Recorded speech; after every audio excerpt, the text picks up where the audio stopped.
Bo'ldi-da, endi bu savolni to'xtataylik, aka. Poke tegani ko'p negativ fikrlar kelyapti bizga. Sichqon yeb qo'yadi, qush yeb qo'yadi degan savollar juda ham ko'p bo'lyapti. Bemalol aka, men qo'rqmasdan ayta olaman, poke tegani hech qanaqa qush ham, chumchuq ham yeyolmaydi.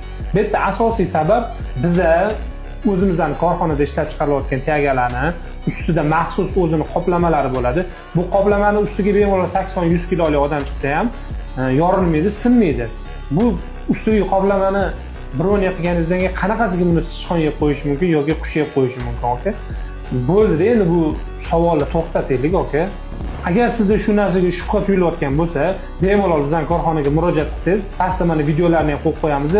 U narsani sizga test qilib ham ko'rsatib beramiz. Sifatiga xudo xolasa 10 yilgacha garantiya beramiz. Bemalol bizning tegalar gips va fasadli beton tegalar bilan bemalol raqobatlasha oladi. Agar sizga shunaqa sifatli poke tegalar kerak bo'ladigan bo'lsa, Izoplex korxonasiga murojaat qiling.